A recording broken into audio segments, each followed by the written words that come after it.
Are you thinking about buying a house in Virginia? In this video, I'm gonna share some things with you that you need to know and some things that you want to know. Then I will share some strategies and some tips with you to keep yourself protected as possible and prevent you from buying something that you regret. And we're gonna start right now. Caveat emptor. That is a Latin term for let buyer beware. The state of Virginia is what we consider a buyer beware state. Virginia is not the only state like this. There's at least 6 other states that I know that are very similar from what I understand. But before I continue, I must give you a full disclosure. I am not an attorney.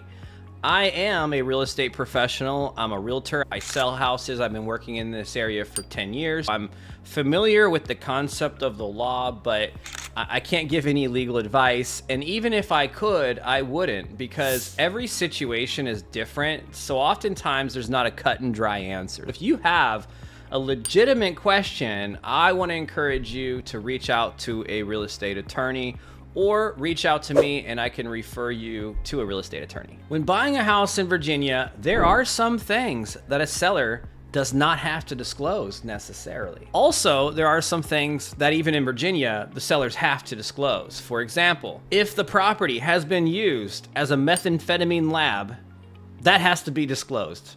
And I don't think that's specific to Virginia, but that applies everywhere. Any type of Breaking Bad activities have to be disclosed. Also, if there's any building or zoning violations, that has to be disclosed. Stormwater management facilities, like if they're privately owned or something, that needs to be disclosed. There could be some flood zone information that needs to be disclosed as well. Lead-based paint. Any house built prior to 1978 could possibly contain lead-based paint. If the sellers actually know that, they're supposed to disclose it. No one typically even tests for that though, because if it did contain lead-based paint, it would be painted over by now. It would already be concealed. Don't eat paint chips. There is an inspection for that if somebody wanted to do it. Also, if the house is on a septic system and they have a waiver for that septic system, that needs to be disclosed. The last one I'll mention here is really specific to the Hampton Roads area. Hampton Roads consist of Virginia Beach, Norfolk, Chesapeake, Suffolk, Portsmouth, Hampton, Newport News, 7 cities mostly. There's really 9 cities. Hampton Roads is one of the biggest military transit areas in our country. We have a whole lot of jet noise in this area. With that comes a disclosure. If you work from home and you're making videos from your home office, or perhaps you are on the calls a lot, then you're gonna wanna know if you are in a noise zone, because it will interrupt your whole conversation. It's really annoying, but it's also the sound of freedom and we appreciate it. Before buying a house in Hampton Roads, you will have a clear disclosure. If you see that you're in a, let's say, a -65 zone, you can't go outside and test the decibels and contact the Navy and tell them they're being too loud. Just because you're in that zone, it doesn't mean it won't ever be louder than that. It just means that's what it's technically zoned for, but we don't really get to tell the Navy how they do their drills. Depending on where you live, you may not hear anything. Also, it's required to disclose if you're in any type of crash zone. If it says you're in a clear zone, that doesn't mean you're clear. That means clear out of the way. And typically you're not going to find a home being sold in a clear zone, but there are 3 other crash zones that will be disclosed if you are in any vicinity of an airport or a Navy base. Sellers also need to disclose any mechanic liens. If they don't, it will probably be discovered either way, because when you're purchasing a home in Virginia, and I keep talking about Virginia, most of what I'm saying is true to our whole country, but when you purchase a home, you get title insurance. If you're taking out a mortgage, the lender requires a lender policy. That's not even an option. There is also an owner's policy, and if you buy a house through me, they're not even gonna ask you at the title company, they're just gonna give it to you. You would have to ask them and tell them, I don't want title insurance. Otherwise, they're gonna sell it to you because it's worth it. Whatever that cost is, it's gonna depend on the house. Let's say it's $1,200 or whatever it adds to your closing cost. It's insurance that covers you for a lifetime. If there was a mechanic's lien, let's say the previous owner put a new roof on, but they didn't pay the roofer. and he filed a lien on the property and it didn't get caught into the title search, instead of you getting stuck with a $9,000 balance attached to the title of your home, you have insurance that can pay that for you. Even if you were to sell the property years later, that title policy still covers you. There's not many insurance options out there that's a one-time, lifetime payment. That's what title insurance is. Now I'm gonna show you a disclosure that can be kind of intimidating for a buyer. This is basically a summary of the Virginia Residential Property Act. This is the summary of rights and obligations of sellers and purchasers under the Virginia Residential Act. So as we flip through this real quick, you can see the first one that comes up is condition. The owner makes no representations or warranties as to the condition of the real estate property or any improvements. When you read through this, it's kind of intimidating. It's a buyer beware state. That's what this means. The things you see on this list are things that the seller is not making any representations of. Some of these things don't apply to our area. We don't have marine clay or radon gas in this part of Virginia. I believe in Northern Virginia they may. Let's talk about some preventative things that you must do when purchasing a home in Virginia, and a few things that you may want to consider. But before we talk about that, I just want to mention a red flag that you may want to watch out for. If you find a seller that's selling a house without an agent, that could be a red flag, because when they don't have an agent, it can give them a little more freedom, I guess, to not disclose things. When they have a licensed professional involved, if we know of something, we have to disclose it. Not to mention, when we're counseling our sellers, we're gonna tell them, hey, you need to fix that. We will never give them any indication that they can hide anything. But if they don't have an agent, would they try to hide something? It's more likely based on my experience. I one time had a for sale by owner that was trying to hide $30,000 worth of damage in the crawl space. And then after she agreed to repair it, she tried to skate around still doing about $10,000 worth of damage. She didn't get away with it, but she tried. This is why it is so important to have a professional looking out for you in a real estate transaction. The first preventative thing that you can do to protect yourself when buying a house in Virginia is hire a professional. A good realtor is going to know what inspections should be done, and they're gonna have referrals for good inspectors. And you don't just wanna hire anybody that's licensed, you wanna hire somebody that's experienced and understands the climate of the market along with the entire process. One inspection that you're always going to want to do, and again, I'm talking about Hampton Roads because this is the market that I know, but I think this applies to most places in our country. Wood destroying insects, mostly termite. We have all kinds of termite damage happening right now as I'm making this video. People think termites will only come in a vacant, broke down, old house. That's not true. Termites will eat up your wall as you're having dinner. They usually aim for like right around the window frames because there's more meat right there. And when I say meat, wood, because that's what they eat. We also have powder post beetles. The powder post beetles, they like eat the wood from the inside out and turn it into Swiss cheese. When we do treatment for powder post beetles, from what I understand, they don't come back, they're gone. But termites will often come back. There's pros and cons to buying a house on a slab versus a crawl space.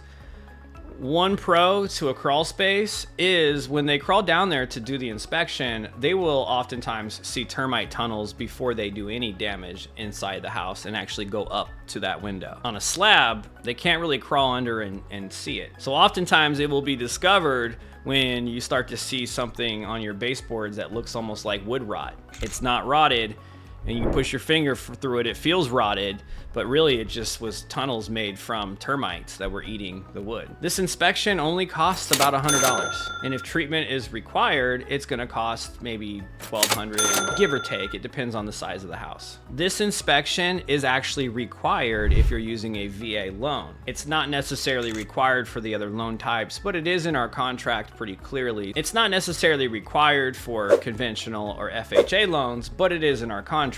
Sellers should always expect to provide a clear letter. With the wood destroying insect inspection, there's also a moisture inspection. This is done by the same inspector. Here in Hampton Roads, we have high moisture levels at times, and it comes up through the ground or something to do with the darkness and the crawl space and the moisture and some kind of science. Wood destroying fungus will actually start growing across the wood. It looks kind of dark and veiny, almost kind of creepy looking. What it's doing is slowly but surely destroying the wood. It might take 5 or 10 years before it actually does significant damage. Once it does, it's bad. It's kind of like if you take a piece of toast and you run it through the toaster like 20 times, it gets really brittle. That's what happens to the wood. That could be $20,000, $30,000, $40,000 worth of damage. It's a good idea to also have a contract with a company anytime you own a home in this area, just to prevent that, or at least have an inspection done every year. If you're buying a house in the Hampton Roads area, I highly recommend John Edwards. He is a local, very well-known, very reputable termite inspector, and he actually does the inspections himself. I trust him. He also goes down there with his camera and shows everybody what he finds, so no one has to question any integrity. We have had inspectors go into the crawl space and try to rip the cellar off, pretending there's wood destroying fungus when there's not. They make $100 to crawl down there for the inspection, but they make $1,200 if they find some treatment. Because of that, sometimes when you're buying a house, the seller can be a little protective, and their listing agent may want to do that inspection themselves and pay for that themselves and provide the clear letter. I generally don't have a problem with that for my buyers because we're still gonna have our home inspection. The home inspection is a very important part of the process, and he's also going to crawl underneath the crawl space and evaluate, and if there was some major termite moisture damage, he's going to call it out. However, the home inspector is not necessarily qualified to test whether or not the spores are indicating it's wood destroying on the fungus or test the exact moisture level. They can't do that, but if you have a good home inspector, they're gonna know what to look for and see any red flags. Also, that home inspector needs to spend some time in that crawl space to evaluate other things that may not be even moisture or termite related. It's not uncommon, especially in an older home, that we see some settlement or possible issues that could involve some support that needs to be added. A lot of times you'll see a house that has like slanted floors and they kind of dip, and sometimes that could be a red flag, but that's not always a problem.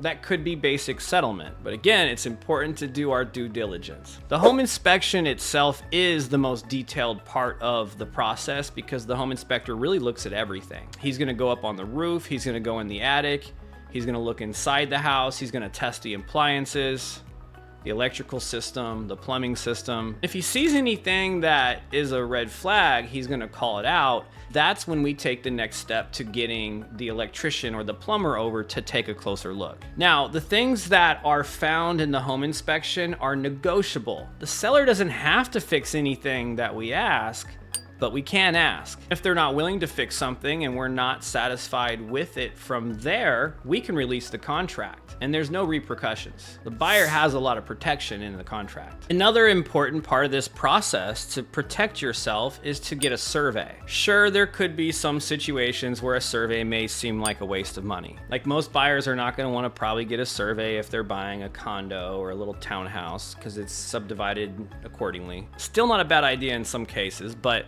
there are some cases where I highly recommend getting a survey. When we look at the things that sellers don't make representation of, one of them could be easements. If there is an easement on this property, let's say an electrical easement, we're gonna wanna be aware of that. Especially if you wanna put a swimming pool in the ground.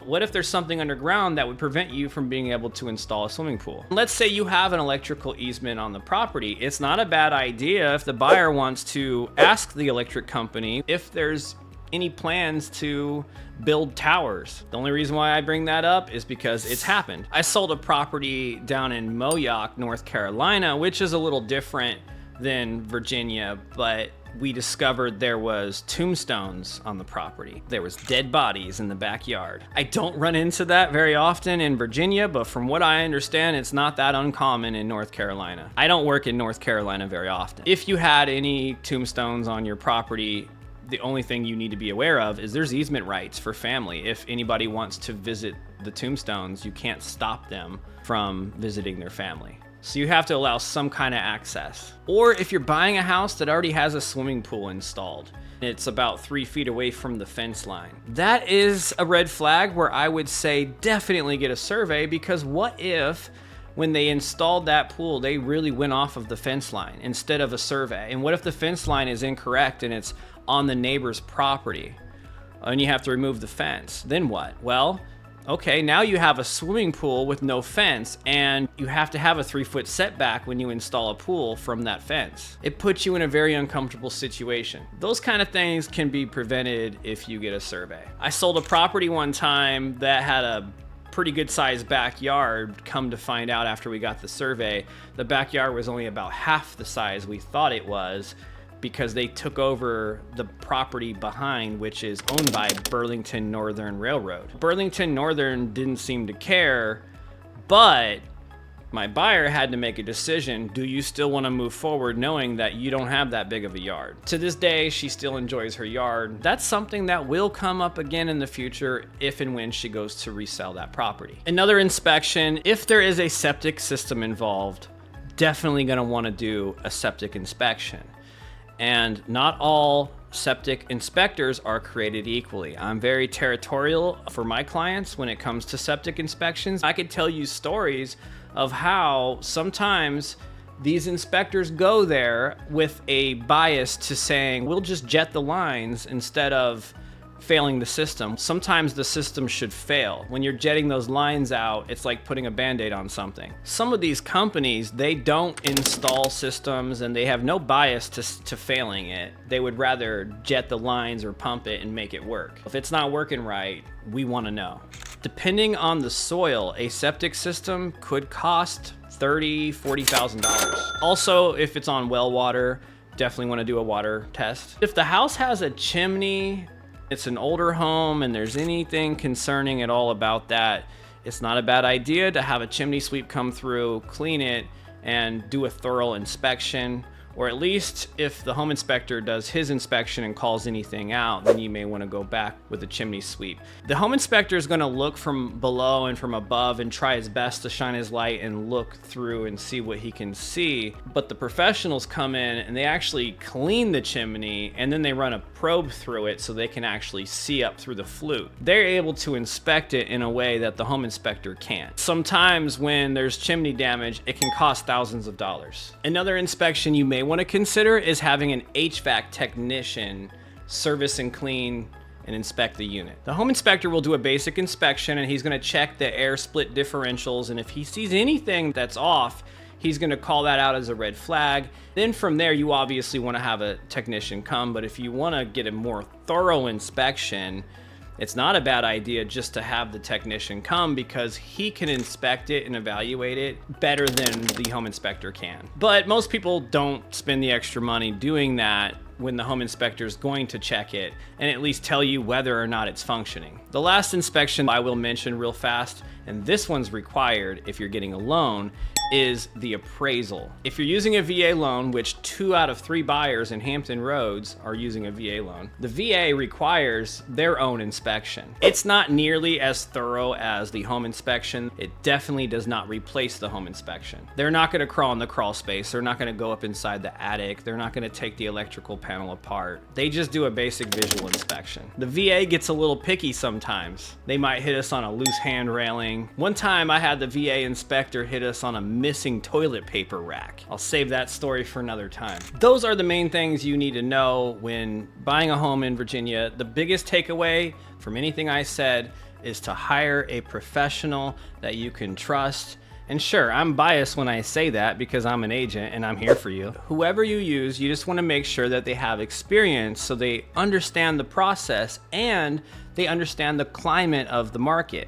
That way they can negotiate on your behalf in the most effective way. An agent that sells one house every month or 2 doesn't have the same skill set as an agent that sells 2, 3, 4 homes every month. If you found value from this video, do me a favor, smash that like button and subscribe to the channel, and let me know in the comments if there's any content you would like me to make about moving to Virginia Beach or living in Norfolk, whatever it may be.